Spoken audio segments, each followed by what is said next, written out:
Come on, Marlene. Oh, right. Looks like we had some hiccups in the background. Good evening, ladies and gentlemen, and welcome to our show. Enough is Enough, Esorosoke, sponsored by Better Niger. I'm your host, Mr. Femioke, welcoming you to the show dedicated to debates and discussions towards a better Niger for us all. Tonight's topic is an interesting one. Is suspended Deputy Commissioner of Police Kiyari just the tip of the rot in the system of criminality and sleaze in Nigeria? My guests to do justice on this topic via StreamYard are Dr. Olufemi Oba Kanwe, a mathematician and educationalist. Good evening, Doctor. Good evening, ladies and gentlemen. Good evening, Nigerians all over the world. Fantastic. We also have Deacon Adeoye Obanlewo, a political analyst. Good evening, Deacon. Good evening, Femi. Good evening, everybody. And finally, we have Mr. Jaita Enamiron, a financial consultant. Hi, good evening, Femi, and the rest of the panel, as well as those watching online. So, welcome to Enough is Enough, Esorosoke. You can post messages and comments and ask questions on our Facebook and YouTube live handles at Prime View Television, and you can also call in on +44 7939 895 108. And also, you can do that via WhatsApp. So we should look back at the pervasiveness of sleaze, corruption, and criminality in Nigeria. And we'll also prefer solutions, then we'll end up with some current affairs. I'll start by noting the following. A society without moral standing, high standards of efficacy, uprightness, is one that does not succeed. Are we pressing the self-destruct button? Those who lead the nation, hold in high and influential positions in society, are meant to set high standards of excellence and integrity, but sadly they purvey a lack of concern of the negative impact their actions are having on the wider society. In the end, a criminally pervasive society will consume all in its wake. It's time to re-educate the nation on a better path. So on that note, I'll start with you, Doctor.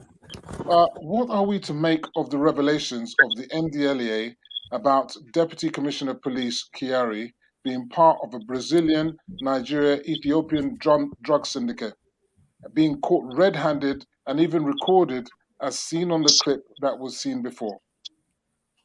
Thank you, Femi, and thank you for the panelists. I think it's something that we should celebrate. And why do I say celebrate is this? We are coming of age in a sense that the system is beginning to catch up with those who think they are too powerful to get away with things, and also those who are doing evil things are being caught up. And the thing is, in modern society that we live in, things like that don't get away. They get them. They do things, and they get them in the system. They get them in a situation where they cannot get away with it. In situations like this, it should be something that the security forces and also NDLE, we should celebrate them for the fantastic job they've done concerning this.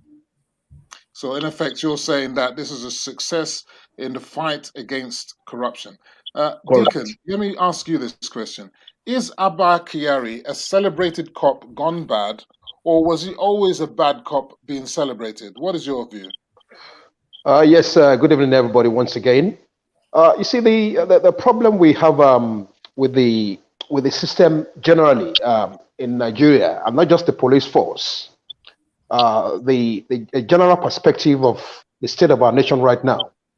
You see, it is quite unfortunate that he had to get to a stage where the foster hush puppy had to personally incriminate this police officer before other problems started coming to light. Now, there are so many corrupt police officers still operating in the system, which we need to eradicate completely.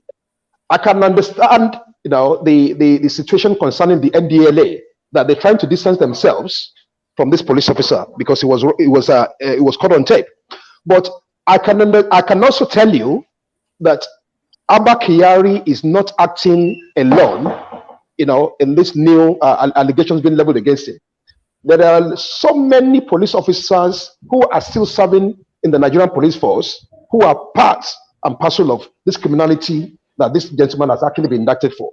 And until we have a complete overhaul of the system by weeding out these unscrupulous and undesirable elements, the problem with the Nigerian police is still going to continue.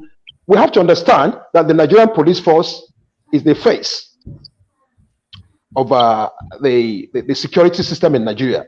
Because when it comes to arresting people, investigating crime, the Nigerian police force, will be your number one organization that you have to call upon, who will be able to look at these issues, investigate them, and if need be, if there's enough evidence, charge this, the individuals concerned to court. But when you now find people actually serving, an individual who has actually risen to the post of Deputy Commissioner of Police, somebody who is still under the age of 50 years old. I mean, don't forget that Abba Kiyari is still under 50 years old. This guy is going to be 47 next month. So, which means, this kind of attitude has been embedded in him, thinking that he's above the law.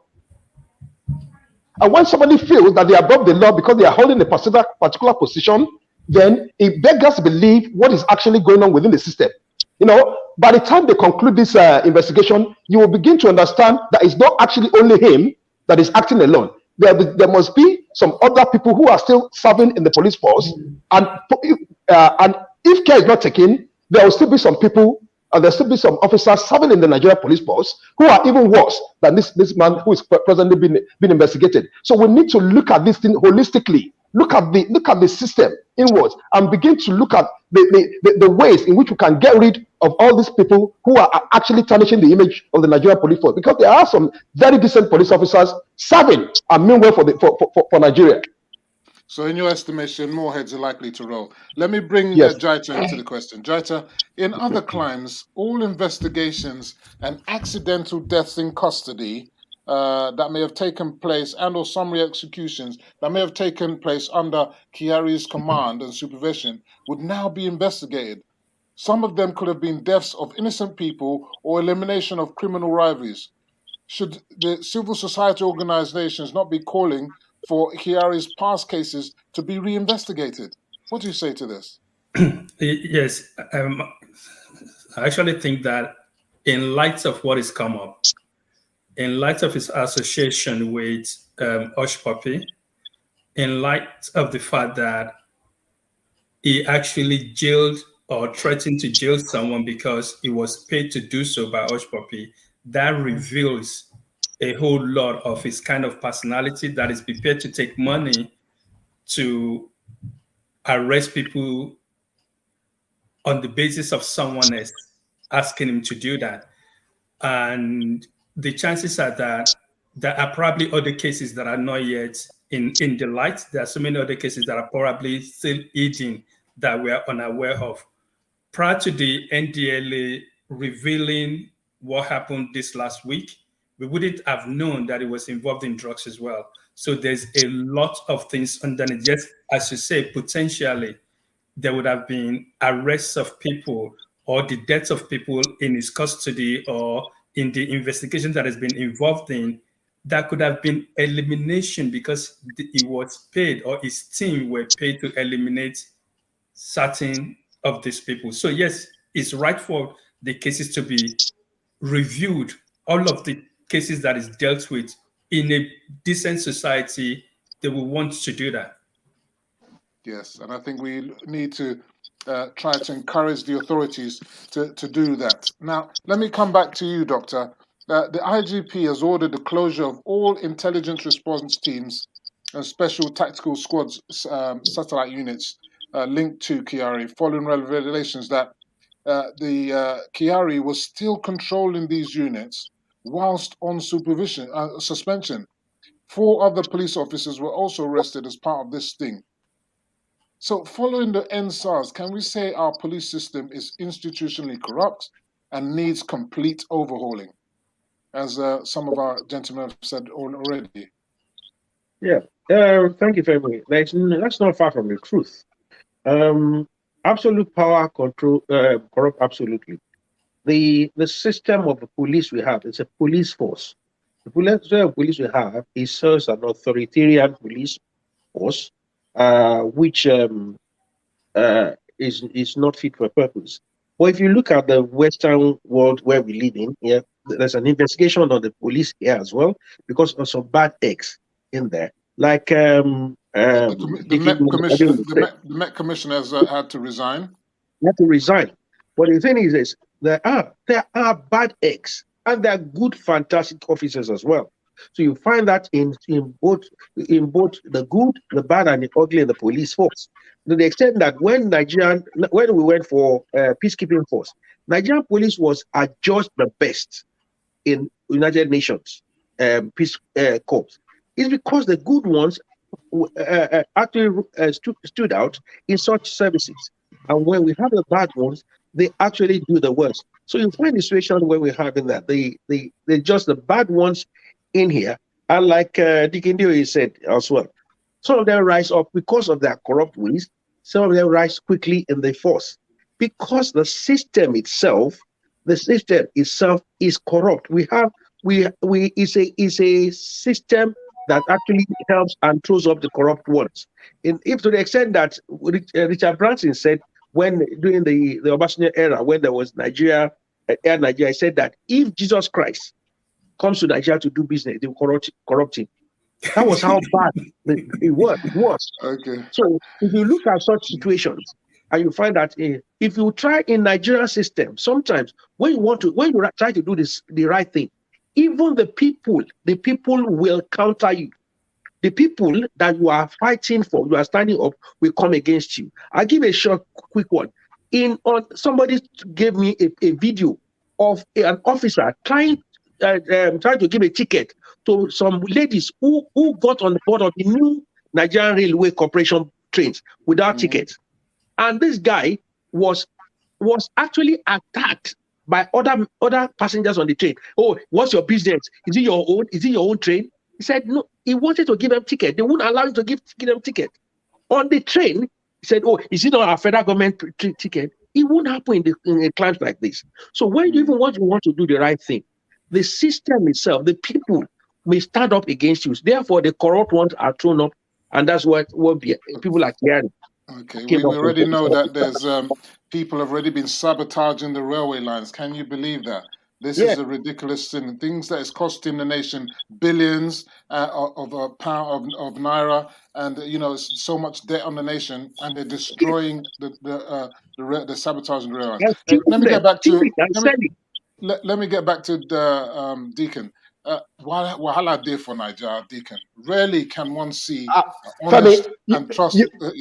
Do you remember a few months ago, last year, when we had a particular debate on the economy, and I was making particular reference to this rail network? That look, Nigerians are not disciplined and dedicated enough to understand the importance and the values of these things being implemented by the federal government. Until we begin to change our mindsets, until we begin to change the orientation of our people. But look, this thing the services are being provided. They are there for a reason, and you have to look at these things on the long run, not for the next 5 years, not for the next 10 years, but for the next 50, 100 years. But people are still not understanding the importance. Yeah, this is the short-termism. Look, remember that the economy is bad because there's no jobs. There's no jobs because there's no infrastructure. So if you're destroying the very infrastructure necessary for the jobs, then we're on a hiding to nowhere. Look, as I was saying before, this problem is not just in the police force. It's not exclusive to the police. It's in all spheres of society. Criminality is so pervasive in Nigeria because those with money. This is another point I want to bring to you. Those with money, power, and influence who engage in criminality do not face consequences for their criminality. Whilst we dilly-dallying over Kiyari's extradition, he was still engaging in criminality, controlling the police units. He was suspended from Hush Puppy, the real name, Ramon Abbas. He pleaded guilty to money laundering and is being remanded in jail awaiting sentences. When will Nigerians face consequences for brazen criminality? When is that going to happen? Femi, thank you. That's a very, very good question, which is also very, very important. You see, the level of criminality in Nigeria is so severe. Initially, we always looked at criminality as if it's just drama. Now it's beginning to become a major crisis in Nigeria that is so embedded in our system, that is so embedded in our society, that people now look at criminality as a way of life. Now, I was reading an article this afternoon. Somebody who is meant to be a custodian of how we tackle crime and how we recover stolen funds was actually one who was actually engaged in keeping majority of these funds for his own personal use. That is meant to be a director with the EFCC. 13 billion that was recovered as stolen funds. 10.9 billion of these stolen funds was for the personal use of this man. Now, if you have an organization of EFC's magnitude, whereby the sole responsibility of this organization is to investigate crime,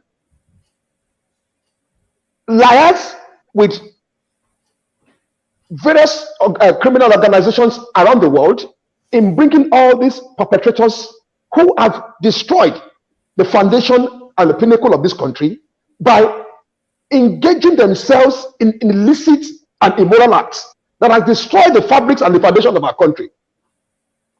These are the kind of things. And until we begin to understand that the social retribution for this kind, for these crimes, until people begin to understand the magnitude and the severity of what they have done, and they are made to pay for their crimes, that is the only way that it will serve as a deterrent to other people.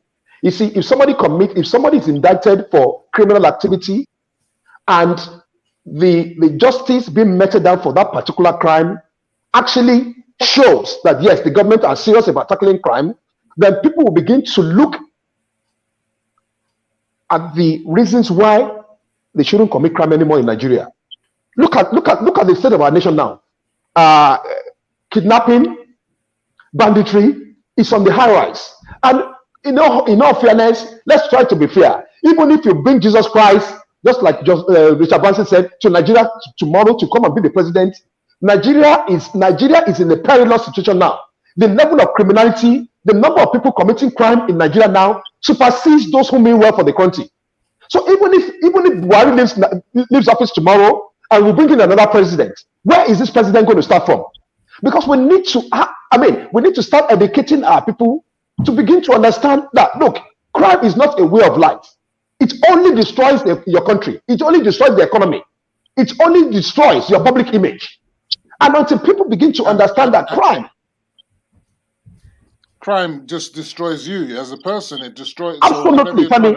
You know, there are so many good Nigerians out there who are trying to earn a decent living, who are working so hard. They work assiduously hard in Nigeria to make sure that they make provision for their family. But the work of those who are hell-bent on destroying the good name of our country, both on the international stage and both locally, is so disturbing that people do not even feel secure in their own country anymore. The level of criminality. I mean, I was watching a video. I was watching a video. Okay, sorry. Yeah, let me bring Jaita back into you. Come back on your point about that video. Don't forget about that. Yeah. Jaita, we are still waiting for the outcome of the Mago investigation. We've also got the 500 million grass cutter scandal, where EFCC has rearranged SGF Babashi Lawal. Cases go on and on forever with no serious outcomes. Those suspects remain at liberty, living large on bail, not on remand, as is usually the case elsewhere. Is it a sin not to be a privileged person in Nigeria? That's a kind of double-barrel question.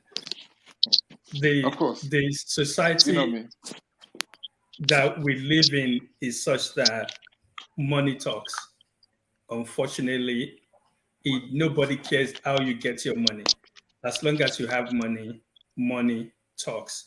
Therefore, if you don't have money, the chances is that if you steal a bag of rice, you might find yourself sentenced to 5 years in jail. And we know of politicians, even an inspector general of police, Tafa Balogun, that stole, or that they think for whatever reason his business this thing amassed about 18 billion naira of. Where did he get the money from? He was sentenced to 6 months in jail. Can you believe that? Imagine that? Listen, 6 this is months. what we're talking about. This is what we're talking about. And if you look at and that is supposed to be an inspector general of police. And we know that a lot of has been said earlier on, the police force is corrupt to the core, no matter how you look at it. There are a few nice policemen out there. Even in the streets, they collect bribe openly. So yes, when you look at the political class, they've taken crime to a different level. And when you look at a former chairman of another party saying to other people at other parties, whatever sin you've committed, whatever offenses you've committed, if you come to our party, it's all forgiven. How can a party say that publicly? And that's the ruling party to say that publicly. That shows you the level Was he speaking for the party or was he speaking for himself? I don't know. But the fact that nobody within the party came out to correct him, came out to challenge him, that says something different. Okay, look at I think he's not the chairman anymore, is he? So, no, he's not anymore. Right. But see someone like Oji Kalu, Roshas, Okorocha. These are people that have been at least that have cases, and they want to become president. Yeah, it's outrageous. Let me get the next question to you, Doctor. Our government says it has information on 96 sponsors of terrorism, yet no public record of arrest or prosecutions, which government says will soon happen. Meanwhile, 4 Nigerians, sponsors of terrorism in United Arab Emirates, were tried, convicted, sentenced, and imprisoned for sponsoring terrorism. What is really the state of things with the fight against sponsor of terrorism and the international cooperation to end this menace of terrorism in Nigeria? This is part of the corruption and the sleaze and bedeviling the nation, is it not? Yeah, it's responsible that we seem to fight corruption on the pages of newspaper, terrorism on the pages of newspaper and social media, to the extent that the sources of this corruption, terrorism we're talking about is not tackled because it has become more of a business for the military and those who are the handlers of the military that are more like a fight for terror. The thing is, I saw a program recently by on TVC when one seasoned journalist went to visit the theater of war in Maiduguri. You can see the investment of the federal government on warfare, on fighter jets, on ammunition, on multi-terrain in there. But the morale of the soldiers is dampened because even some of the things the kids they need to do, the people they're stealing the funds.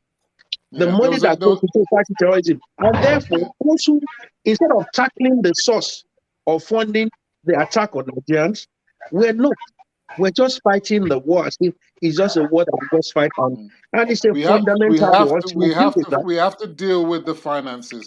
We can't deal with finances. The war continues. So the lackadaisical nature of this fight is unacceptable. It's not even conscionable. Let me come back to you.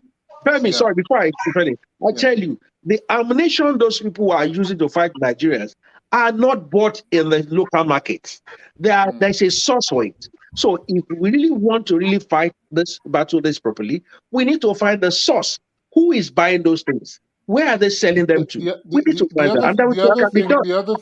The other thing that we can't take out of the equation is what's happening in Mali. How they've told all the French, to come out because they have evidence to say that the French behind the scenes are the ones stoking the rebellion and the problem of terrorism. Some of these foreign countries, they come to you telling you they were coming to help you, not unbeknownst to us. They're actually part and parcel of the problem. Let me move on to Deacon. How can we have justice with a judiciary open to the highest bidder like Judas? There are conspiracy theories who say Kiyari's drugs case is a trumped-up charge to top his extradition, that in the end he will be forgotten and that he may even escape whilst on bail or found not guilty despite overwhelming evidence. Look at the cases as we've heard today, Ibori, Oji Kalu, to name just a few. What is your opinion? Thank you, Femi, because that is a very, very important question, and that is part of the problem that we are actually facing in Nigeria. Because when you have a judiciary system that is not fit for purpose, then automatically you're in serious trouble.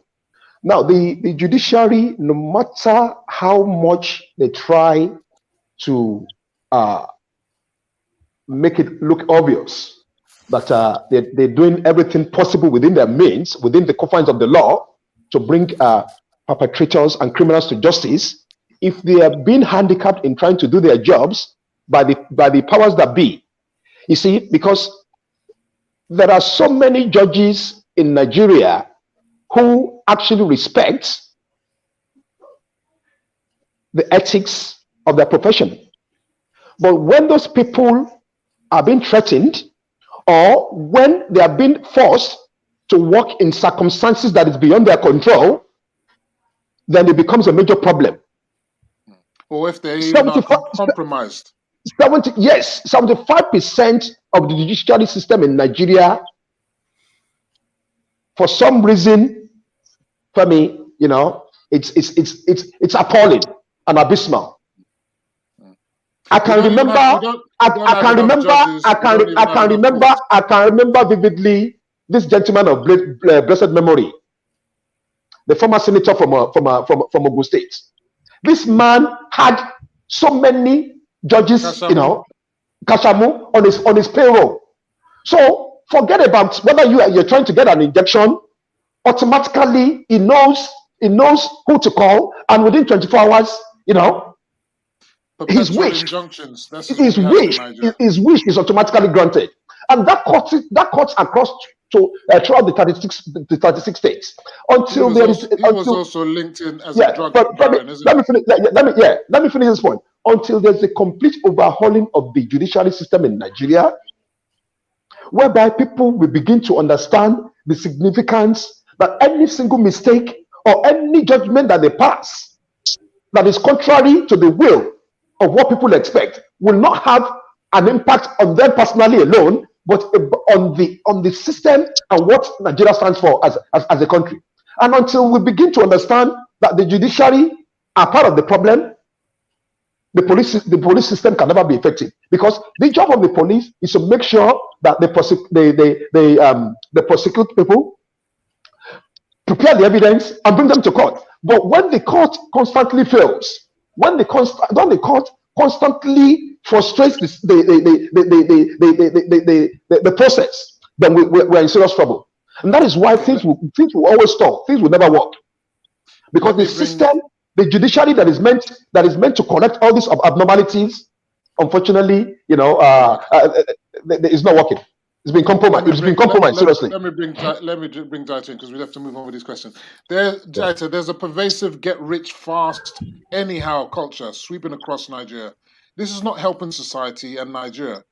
In other climes, becoming successful is based on hard work, tenacity, perseverance, ingenuity, and enterprise.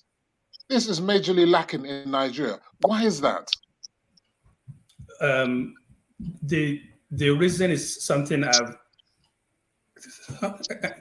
alluded to before.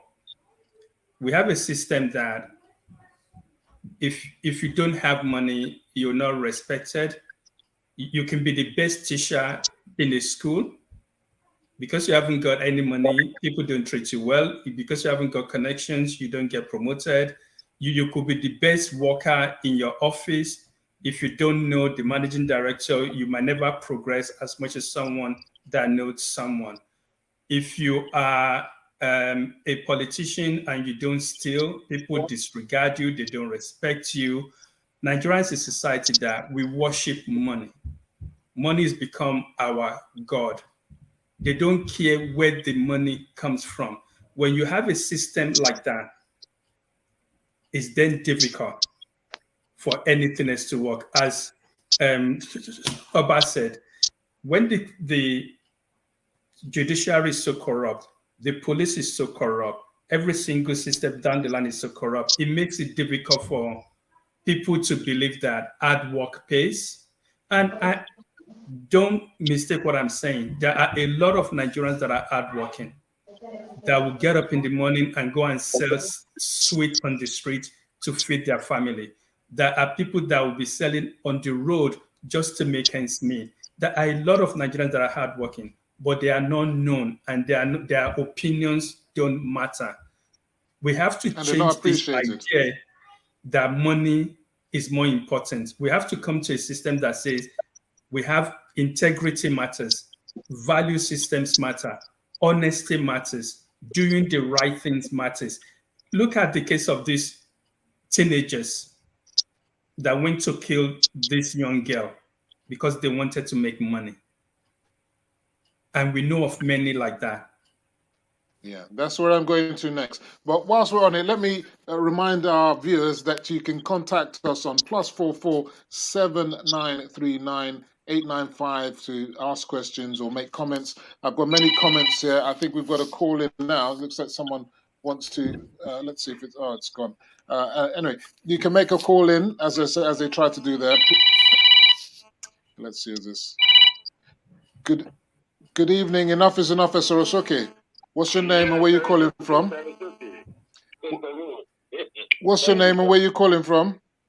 My name is Dominic Shireta. Okay, good. What is your Dominic? Nice to hear you today. What is your contribution to the show? Yes, I do not know where to begin. First, let's look at it. When we be saying it about Abakari, people think that we are trying to just nail him unnecessarily. It's not. It's not only Abakari. There's another one that is similar to Abakari now, that is still there. His name is, what do they call it? The one that is NIA, or what do they call it? You talk about Pantami. Patami, the one they call Patami. I'll tell you what that man did to us in London. He marked him based on the structure that he came and started using some of the Arabic people to collect money from us. We who are in the diaspora. We should be having a case with him directly. One, because we have a low cost to Nigerian nation building. Because we released about $4 billion into that country.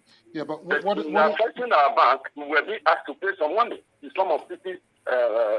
Are you talking about the national ID number, the NIN? Yes, BBN. Okay. We collected such money across the globe, on the high currency. Nobody speaks about that. So are you saying? So before we get ourselves in any trouble, you're making an allegation that money may not have been remitted back to. You see, what we are trying to say, it's not an allegation yet, but we are saying go and investigate him, whether or not it's not having a kind of influence on that money. That's one. Okay. Secondly, why will he use people who are non-Nigerians to carry out that job? Okay, that's another point. These are the issues. What I want to say, that man, I think have been better said than what he has said. Like the chief dancing you have at home, the chiefs you have, you know what they do? These are the catalysts to corruption. In my village, as we speak now, from Edmond, they are trying to overthrow the king using money. Unscrupulous and overambitious people trying to stop the authority of the original king. And that's what they have done. Okay. Except you bring it back home, they don't care where you get it. Whether you behead somebody in the ICD. That's what they want. How do we change this? But we have solution to it. The solution to it is okay. We need to come out and do the needful. Nobody's going to stop us this time. I appreciate you. Thank you very much, Dominic. And on that note, I really appreciate. That's right, everybody. We need to Sorosoke. If you see something, say something. If you can't take it no more, do something about it. Don't be silent.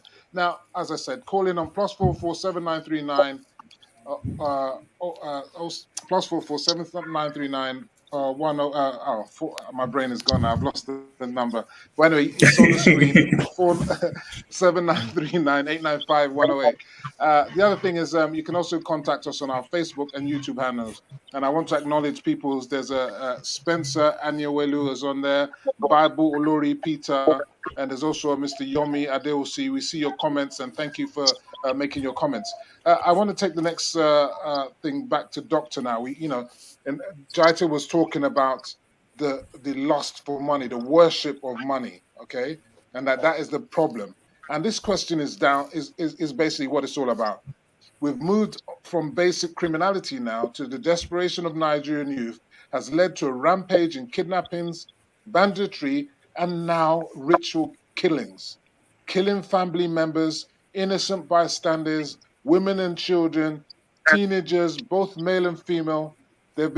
Suspects have been caught with horrific images of dismembered torsos leading to some jungle justice. Is anyone safe from ritualists in Nigeria who appear to be killing more than the AK-47 wielding herdsmen? Yeah, we're sliding into a dangerous terrain in the sense that when all these things started, we tend to deal with things in three terrible ways. We deal with it from tribal perspective, religious perspective, or political perspective. Instead of facing reality in Nigeria, we don't want to do reality. We don't do reality check. We check it from whether you are a Muslim or a Christian, or you are a Pentecostal or a Muslim. We deal with whether you are APC, PDP, or otherwise. Or we deal with it for whether you are the north, south, or east. We deal with it in that perspective. Now, when this issue of killing was rampant, some of them were shouting that this is some of them are shouting that this is not only a Fulani herdsmen killing, it is killing within ourselves. We are doing it. But when this thing died, when the reality came, without touching Yoruba man with Yoruba woman's head, with plated head. So we need to see reality on the ground. It is the love for money. But the slide had begun some many years back, which we did not check. In the sense that when we had so much money in Nigeria, instead of us to focus on infrastructure, we went for a Doji award. When we got from that, money came again through Iraqi oil, we started buying vehicles for young officers. So our priorities have been wrong from the kind of leadership we've had in the past. And therefore, we are seeing that the only thing that will make you catch up with others is how much money you have. Nigerian face is, do you know who I am? And do you know who I am means that how much money do you think I have? People will be celebrating on the TV and on social media or how much they have. But we don't know where the source of the money is. What's the source of the money? We just become millionaire overnight and start celebrating them. And therefore, we don't celebrate intelligence. We don't celebrate intelligence. We don't celebrate invention. We don't celebrate industrialists. Industrialists. Even our industrialists are condemned. The number of people that condemn Dangotes and all the rest of them every day. But let me bring the question back to, I think it's the Deacon's turn now. Deacon, what does it say about the state of our education that young people think by cutting off someone's head or taking their heart or making ritual prayers, they will become rich and all their worries will go away? This is insanity, is it not?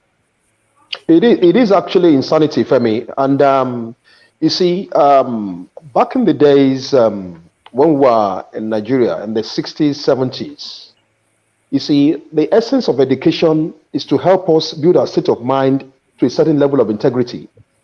Now, if we take desire determination, dedication, and integrity out of what education stands for, automatically everything becomes abnormal.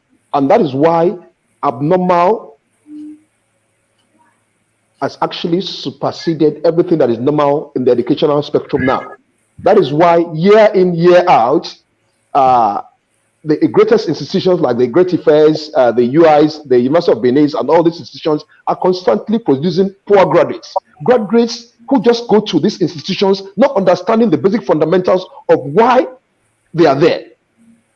I mean, you can pick up a certificate, you can pick up a degree in any of these institutions now, if you have your contacts ready.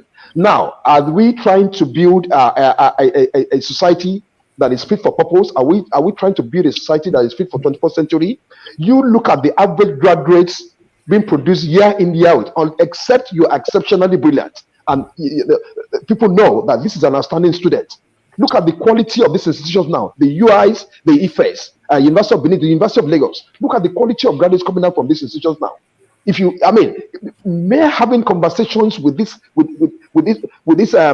graduates, you will know that the quality of education that is being given to them, and that is because we have fundamental problems. You look at the lecturers, it's like they don't want to be there. It's like they are not getting reward for ability. The lecturers that you had in the 70s, the 80s, and the early 90s when you were there are not the kind of lecturers that are there.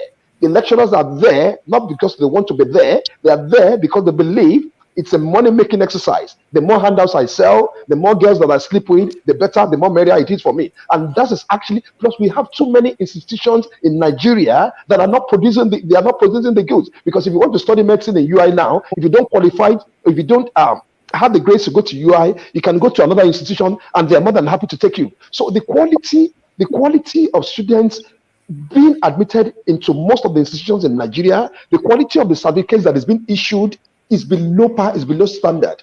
And now when students go into these institutions to go and study with the mindset that I just need this certificate at the end of the day, because at the end of the day, my priority or the ball game tomorrow is different. I just want to prove to people that yes, I have this certificate, but it's not that I really need this certificate. It's not that I really need it to go into the labor market. My priorities when I finish is different. I just want to do everything possible to make money illegally, either as a Yahoo boy or as a politician. Then you've already destroyed the fabrics. You've already destroyed the fabrics and the things that make our education system what it used to be. So, and that's the problem we have, Femi. Yes, certificates are very dodgy in Nigeria because we have so many eminent people at the helms of affairs, and you can't even trust their certificates or their history or where they came from and so on. So, there's so much nonsense going on. Jaita, some of these people caught killing for human body part rituals have said they were influenced by social media on Facebook and WhatsApp groups promoting ritual killings. It appears that social media, often touted as a source of good, has some very negative side effects when manipulated by sick individuals with no regard for the consequences of their actions. Babalawos now go brazenly offering their services of money rituals online. Where are we moving in this? Yes, as you rightly said, Femi, the online, having internet has brought a lot of goods, has helped us to see and to hear things and to grow in our knowledge and our understanding of a great many things that we would otherwise not have been. However, it also has its bad space, not only in Nigeria, but worldwide.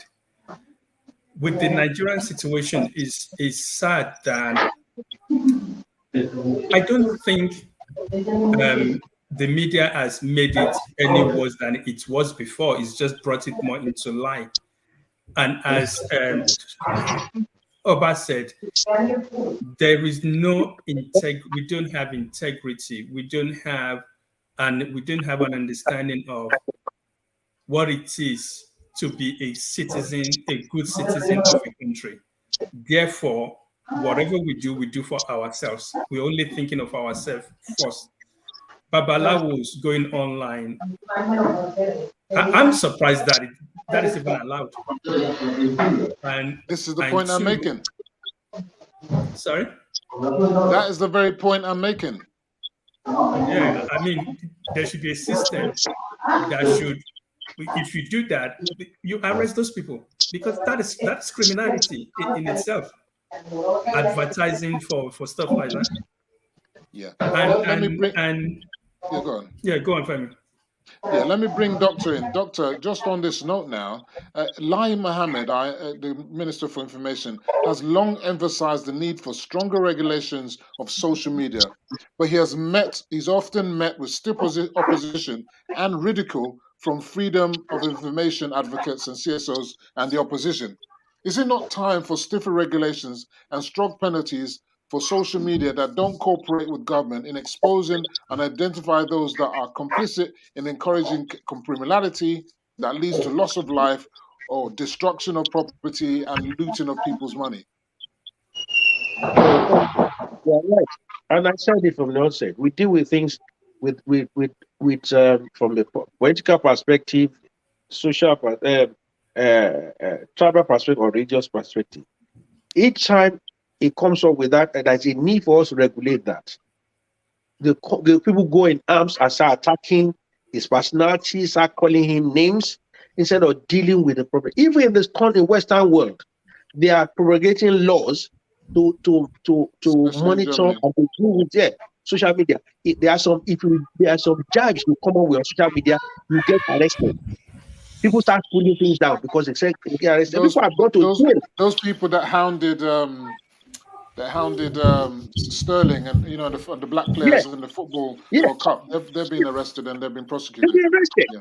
But on social media in Nigeria, people will lie blatantly online and call people names and post videos with so much stories and lies on it.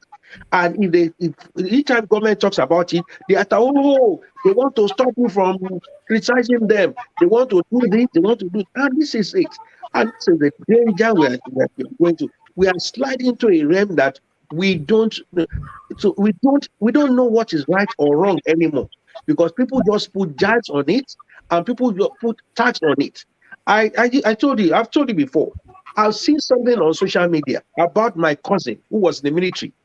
His name has appeared on 5 or 4 for almost 4 or 5 years. That's been retired. Buhari retired Southwest soldiers, and this guy was in the army, and they put his name on the list that has been retired by Buhari. As if Buhari is the one that will put a list of soldiers to retire, and that he wrote people's Yoruba names and Igbo names, list of them, and list them out himself. Buhari retired Southwest Southern soldier. This kind of things, people that have done this should be arrested and jailed. And because what happened is that what this is gradually doing, social media in Nigeria is gradually splitting the nation into pieces, destroying the moral fabric of Nigeria, of a nation, destroying what we stand for as a nation and our cultural values. And people are doing it. People are advertising the fact. I saw recently some boys were on social media with their face up. If they do Yahoo Plus, and if you use your family members, you will not die. But if you use your girlfriend, you will get money. Those boys should be in jail and to be hung for saying that if you kill your girlfriend to make money, that they have done it, and they've done it, and the money is coming. Either you are joking or not, the fact that you come on social media, you recorded yourself and put it out there, you are liable. And these are the things that we just take for granted because everybody wants to trend. Okay, on that. Now, let me remind people you can call in on +44 7939 895 108. In the UK here, we remember this special not special gentleman, but gentleman who is a social media personality of sorts. I think it's is it something grandson? I can't remember his name now. Adeyinka grandson. Yeah. Adeyinka grandson. That's the one. He was making so much noise and giving out so much hatred. The Yoruba nation and all this stuff, hating Fulanis, hating Igbos. We're glad to say that and I'm surprised that the Nigerian papers never made noise about it. He's actually sitting down facing jail time now. He's been convicted and he's in jail. So this is the result of what happens in the UK. But in Nigeria, we don't have this kind of thing. I've got another call in. Let me see who this is. Good evening. Enough is enough. Esorosoke. Welcome to the show. What's your name and where you calling from? Yeah, my name is Akin Showebimo. I'm calling from Nigeria. I've been watching and following your program from Nigeria here online on YouTube. Fantastic. So I just made a couple of comments. Go ahead. It's acceptable. So what points would be that have a listen carefully to all the things. Just a minute. Make sure you put your volume of your TV set down. That's what I just did. Yeah, that's what I just did. I'm with you. Right. So what I was, So what I've been listening carefully to all the things you said. I believe one of the things that occurred to me is that we're looking at a systemic breakdown of the whole Nigeria, almost like the whole functional state. We have a threatening breakdown of the state, effective function of the state. And one of the, if you look at the basis for our state, for Nigeria, what you find out is that the country, any state, any society is governed by what you call rule of law. That's basically what distinguishes us from animals. Animals are chaotic. They believe they don't have rules, but we have structured rules for society. Now, what we find out is that if you look at the history, the precedent for rules of law, the rule of law comes from what you call for example, our Bible. I'm a Christian. Bible, Quran. We say it comes from the Torah, and we inherited this from the Jewish system, and so on. It's spiritual, and I believe if we look at our churches and our mosques, they're very much lacking in what they should do. They're the heart of the problem. Churches and mosques have failed to regulate properly the rule of law within them. If somebody comes forward in the church, and because it has so much wealth, it's ready to give the church 1 billion naira. The church shepherd or whoever, is dazzled by the riches that are coming to his church, and he forgets to ask this man, sorry, where did you make your money from? What is your source of income? Where are the 1,000 to 10,000 people you're employing in the factories? What do you produce? Because if the money comes, money is a very transient phenomenon, but the after effects, if you negative, the money comes in, but if the money is well generated, then of course you have so much more activities going on within the country, positive activities going on. But if it's negatively generated, then you have major issues cropping up. And I think that's one of our churches and mosques need to go back and in England, I don't think if we had a church of one of the Orthodox churches, for example, the Catholic churches, and somebody comes forward and donates $10 million, £10 million or so, they would ask it. They would one of the things the parish priest would want to know more about the person before he even actually accepts the money. So, what is it about us that we just our religious have failed in that? I think they should really, we need to talk to them. And I'm glad we have a deacon online. And so, Mr. Adeoye, Maybe he can address that. Well, thank you for your points, Saki. It's really appreciated. Thank you very much, calling all the way from Nigeria. It's a pleasure. All right. Fantastic. He's made some great points there. I won't delve in it, but you can come back on that, Deacon, at some point. But the thing is, if you look at what he said there, our churches are temples for glorification of money. Instead of them talking about your salvation, they're telling you about how you can get rich quick. That if you give X amount of money to the pastor or the imam, that's the way you're going to become rich. That's the way you're going to be delivered. The more you give to the church, the more your salvation. The quicker you'll get to heaven and all this kind of stuff. So, and like I said, the traditional institutions, churches, many of them have debunked the reality of the gospel of the word. Now, let's move on to the next question, and that's it's not just even in religion. Nollywood has become a major influencer of public culture, and it appears they are glorifying these cultists and ritual killings in many of their productions. The National Assembly is looking into the regulating Nollywood. What is your view? It's not just Nollywood. You've got Afrobeats. You've got the guy out there called, I think it's Portable. You've got Ameno, Jiggy Jiggy with Bam Bam with the big boys. All these things that are going on out there. What do you say to all this, Deacon? Femi, thank you very much. You see, I know it's very easy for people to start trying to apportion blames or trying to look for scapegoats with most of the atrocities and the problems that we are facing in Nigeria. Bolaji Amushan, who is I think he's the current president for the this Nollywood, whatever they call it, yeah. He came out robustly last week to denounce all these accusations. But listen, there's so much noise in the background. Somebody just no, we can't hear the noise. When they shoot their films, okay, the purpose is to highlight the plight of Nigerians to the problems that we face in real world. Okay, now for them to now try to level accusations against most of these films, trying to address the fundamental problems we have in the system is abysmal. And I think, you know, we need to look beyond that. We need to begin to understand that all these films that are being shown on our screens or that are being shown on YouTube, they are there for a purpose. People go through. Absolutely. Yes, absolutely. Yeah, but what I would say, I think that because unfortunately, the populace in Nigeria, we talked about the decadence in education. A lot of people are watching these films, believing them to be true. And I think they ought to be qualified. Let me just add this point. I think there should be qualifiers in, you know, when you watch films where they say all the events in this film, blah, blah, blah, are fictitious. They didn't happen. They're not real. You know, maybe they need to have that thing at the beginning of films like they do in other countries, you know, because some people believe them as being real. You see, Femi, you know what?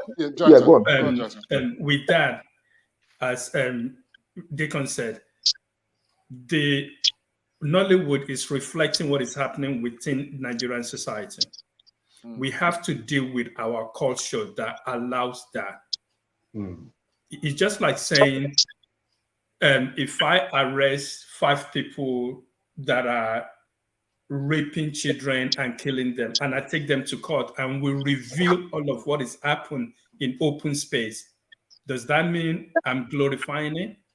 I'm just telling what is happening. So we shouldn't blame Nollywood for telling us about what's happening inside our country. Don't shoot the messenger, yeah? Absolutely, don't choose the messenger. Okay. Just following up, because we're getting to the 1 hour mark and we're going to go into current affairs, but we're still on this one. Another angle to this, we've talked about the criminality and the corruption and the sleaze. We've talked about the ritual killings.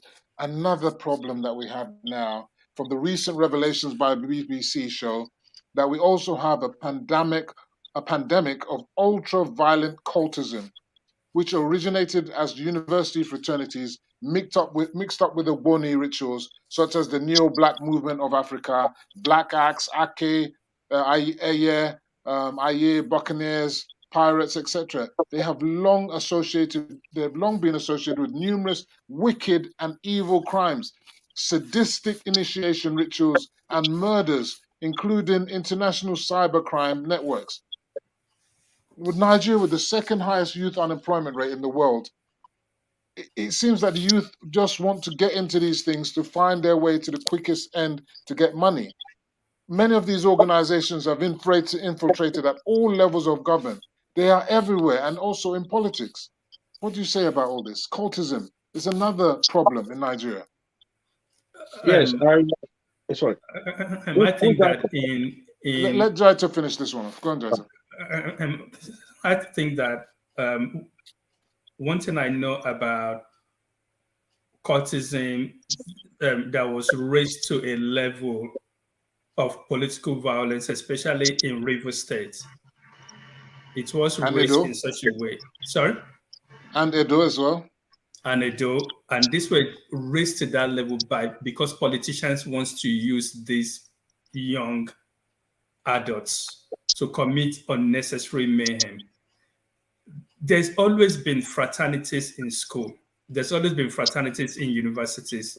They are part of the university culture.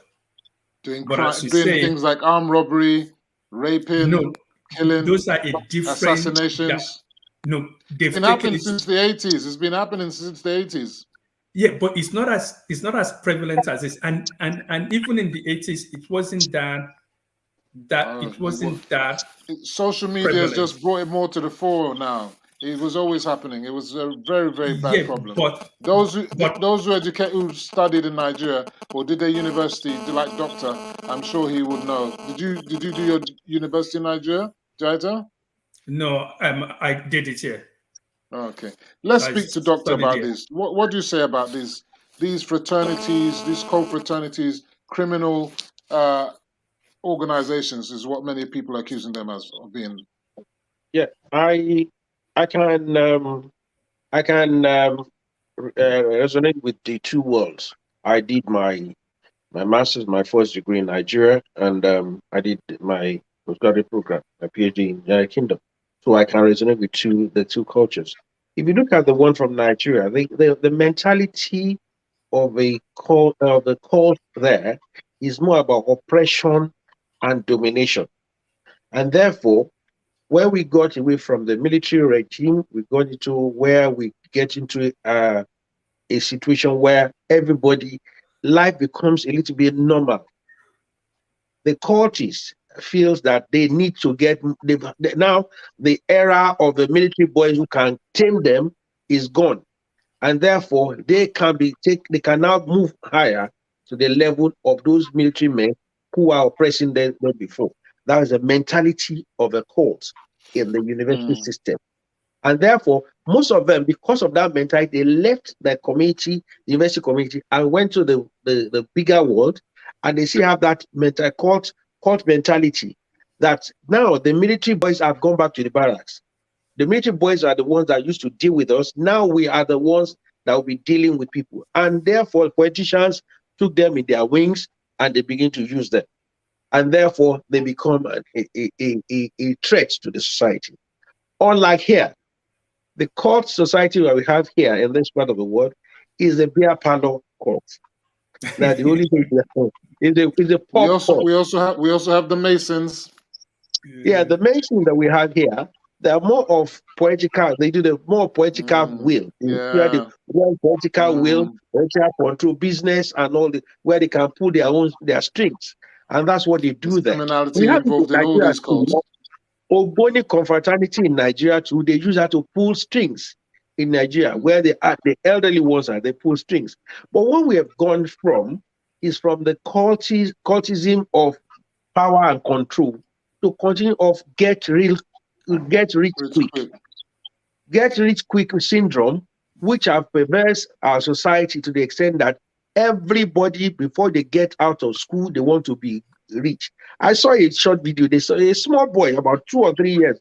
So what do you want? I what do you want to become? I want to be Yahoo. Say why? Say that's the business that's going on. And so we are laughing about it.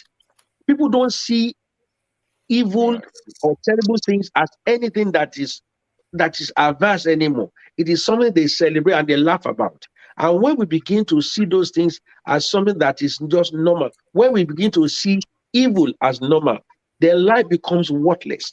And they sense that everybody wants to outdo each other.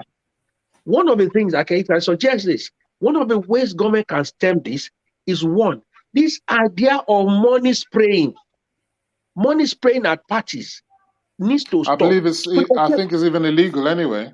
It's illegal. They regulations. Government will to implement this. Do you know that even in parties now, they go as far as giving out live goats, live chicken as gifts at parties? These are animals. This is animal abuse. Given as parties, they would put them and tie them and giving out as gifts at parties, live chicken and goats as gifts in parties. I don't know if you saw the video of the 5-year-old doing her birthday party, and they were just raining dollars everywhere. Apparently, that was in Banana Island. Let me bring Deacon back into Deacon. Is there any sphere of society in Nigeria that is left that is not engaged in one form of criminality or the other? Even in unionism is not spared from criminality. The National Union of Road Transport Workers, NURTW, is synonymous for political thuggery and racketeering. Clear examples of organized crime. Yet the likes of Oluomo and others are being celebrated in song and by all means, all well-known politicians. When will all this stop? And which political leaders have the strength to curtail their influence? Femi, you see, we've been on this program now for probably just about an hour now. Exactly. And we've been discussing the level of moral decadence in every facet of life in Nigeria, be it in education, health, politics, name it, the military, the politicians, every facet of life in Nigeria. Let's speak to the unionism because of time, just of time. Let's focus on the unionism. You see, now, NURTW, racketeering, criminality. Yeah, yes, criminality. The reason is because they too want to become multi-billionaires overnight, and they want to do it at the expense of the common transporter who is trying to, apply his trade from Shomolu to Bariga or from Lagos to Abeokuta, and they want to make sure that they extort these drivers and bleed them dry. And when you have them issuing tickets every single minute, the cost of petrol is going up. They have the illegal policeman on the road. Then you see, nobody is saying that the unions should not actually administer their fair share of what is due, because obviously we have a system that is working here. So everybody, as long as you want to benefit from the union, you need to pay. It's like you telling me that, your working boy is not your right to pay taxes. So the unions need to implement these things, but in such a way, apply it in a reasonable manner, but that it will not affect the livelihood of your members. But they are abusing it. They are abusing it to a level that is becoming abnormal. That is becoming unbearable to the drivers, and the drivers are now taking it out on the passengers. And that is the problem. I think that's the problem, but I think there's even deeper than that. And I say they're racketeers and they're organized crime. They're involved in all manners of criminality, just like the police. Yeah, because the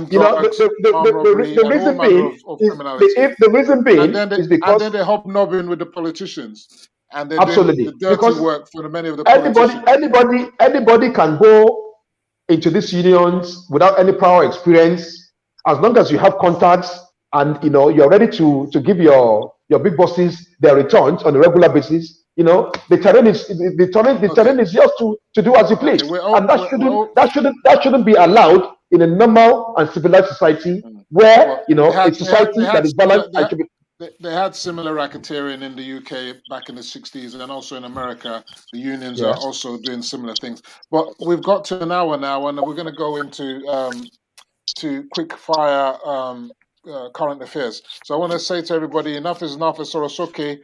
I'm still with my guest, Dr. Olufemi Karanwi, Oba Karanwi, Deacon Adeyo Obanlewo, and Jaita Enamero. You can contact us on Prime View, YouTube and Facebook handles, and you can also call in on +44 7939 895108. So we're going to go on a quick fire current affairs open to everybody. So this one, the Prime Minister Justin Trudeau of Canada has labeled those blocking the roads in anti-COVID protests in Ottawa as insurrectionists and invoked the Emergencies Act, which provides for the use of the military, temporary suspension of citizens' rights to free movement or assembly, and the government is also stopping the financial support of illegal protests as the continued protest is blocking international trade routes and costing the country billions of dollars daily. Is this not rich coming from Justin Trudeau, guest, when he was one of those that appeared to be having sympathy for the NSAS protesters that engaged in similar blockades of roads and motorways in Nigeria, leading to widespread looting and destruction of hundreds of billions of naira of government and private properties, the loss of lives, many policemen and innocent Nigerians? Is this just not duplicity? Exactly. The thing is this. These people they have one rule for them for Africa, the other another rule for themselves. They say things through their mouth, and they say through their backside, and they go to toilet through their mouth, and that's what that happened in the Canadian situation. Okay, so Whenever there's a crisis, yes, whenever there's a crisis that does not favor them, the thing is this: most of these people they're talking about, they gain from the fact that there's a crisis in Africa, so that they can also come and plunder the resources of Africa. And that's what they look. That's what they do. In your conclusion, because of time, you're saying that the chickens have come home to roost. Let me take the next question. The adulterated petrol with high levels of methanol were imported from Europe by who? Who was it? When we all know, and it's declared that NNPC is the sole importer and distributor of imported PMS. This problem is costing Naira billions of Naira daily, the nation, and whilst this shortage persists. So when will the government name, shame, and prosecute those responsible for this shambles? Any of you, Deacon or Jaita? You see, the Minister of Petroleum is the president. The principal minister, that's correct. Is the president. NNPC operates under the control of the federal government. It's a different thing if a private company did that. You always think they're doing it to make the most profit.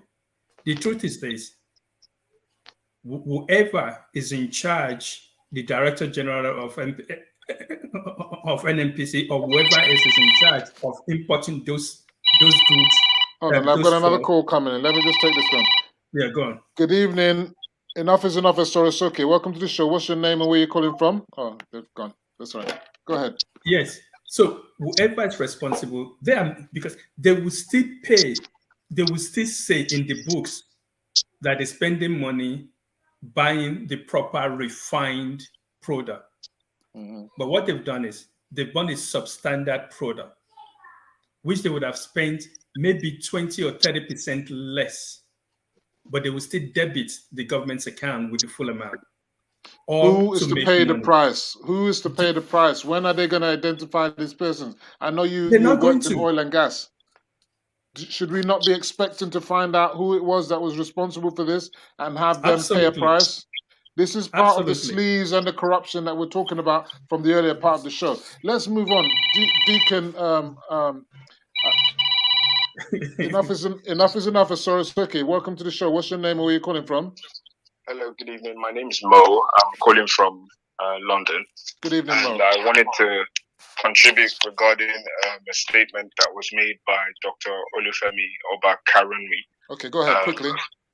Yeah, he was just talking about how the West is trying to foment a strife in Africa, specifically regarding the Canadian truck drivers. Okay. And, well, I'm of the view that his argument is incorrect. There are very good reasons why the truckers are carrying on their protest, and in spite of the fact that the Canadian government has, they're not happy with what's going on. They haven't done what the Nigerian government did.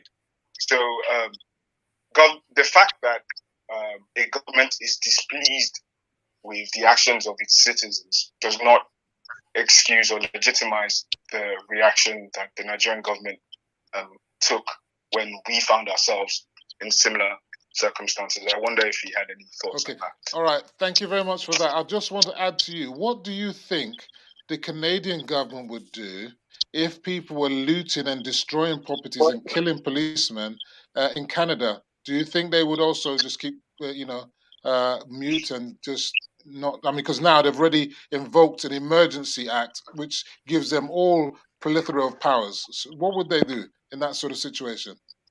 Oh, well, first of all, the similarity between Canada and Nigeria, big difference. No, I'm asking specifically because we saw riots, the Black Lives Matter, how the National Guard came in and all those kind of things. What I'm saying, if people are destroying properties, looting and killing soldiers. Even there's been information where people even killed and ate police officers.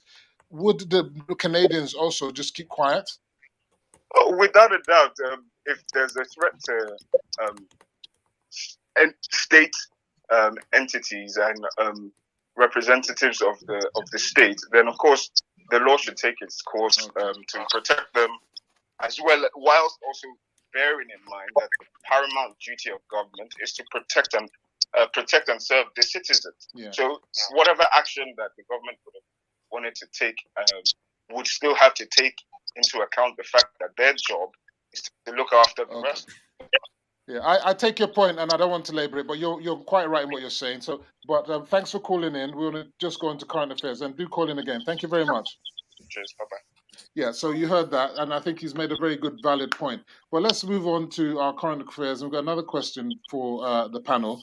Some conspiracy theorists insist that this problem with the petrol is a plot to bring deregulation of the petroleum industry by the back door, whilst others say it is a sabotage set to affect politics of 2023 by ending the 6 years of no fuel queues under President Muhammad Buhari's ABC government, as an attempt to show there's no difference between ABC or PDP or the cabal making sure there will always be fuel crisis in Nigeria. What say you, Mr. Obanlewo? For me, people can come up with any connotation, and people are they are entitled to their views.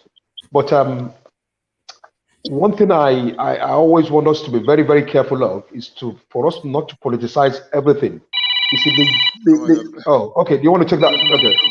We've got another caller coming in. Okay. Oh no! All right, they've gone. Go ahead. Yeah. One thing I would we as Nigerians need to be very, very careful of is not to politicize everything. As long as the federal government have stringent measures in place to make sure that any decision making is in the best interest and the welfare of their citizens, I think we should applaud them. And when the government renege on those agreements, when it becomes a deterrent more than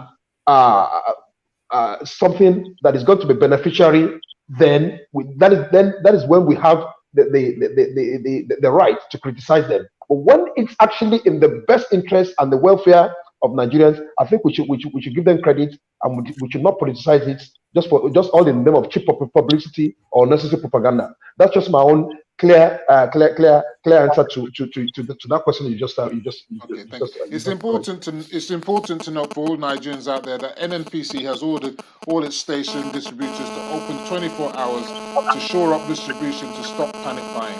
Okay, moving on now, Deacon. Deacon, you can answer this question. The Ukraine crisis has led to oil prices approaching $100 per barrel, like in the good old PDP days. As President Buhari is now submitting a 2.55 trillion supplementary budget to cover fuel subsidies.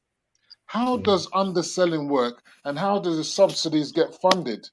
If subsidies are selling at a loss, why does the loss need to be funded from the budget? You see, the problem we have is for us to have a balanced economy, and it's not just in the oil sector only, Femi. As a country, we are not generating enough income to take care of all the basic amenities that we need to take care of, i.e., health, education, infrastructures, transportation, all these things.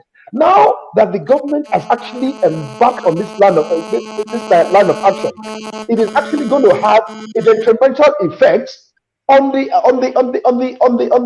amount of money that we expect the government to generate each year in order to take care of these very, very vital and important things that matters most to Nigerians.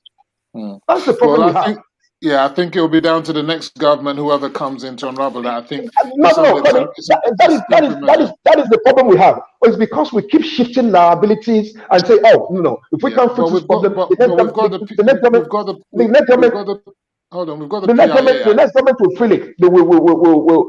They will take care of it. But the next government will now come in, forget about that and begin afresh and say, oh, when this person was in government, they didn't deal with it. So why are you now expecting us in extremely difficult circumstances? I'm not so sure that will be the case because we've got the PID Well, Act and I mean, we've got refineries coming on. We'll come back on a later show and still begin to talk about this problem. Make sure I make note of this, and when that time comes, we'll talk about that. That's sometimes that's what we do. Because we have time, let me bring Anamara Jaita in. So now, is the president likely to sign the re-amended Electoral Act as promised to provide the democratic legacy that he says he wants to bequeath to Nigerians? Time looks to be running out if he has to change his mind. What says to you? I think the excuse he gave for not signing the previous one was because part of the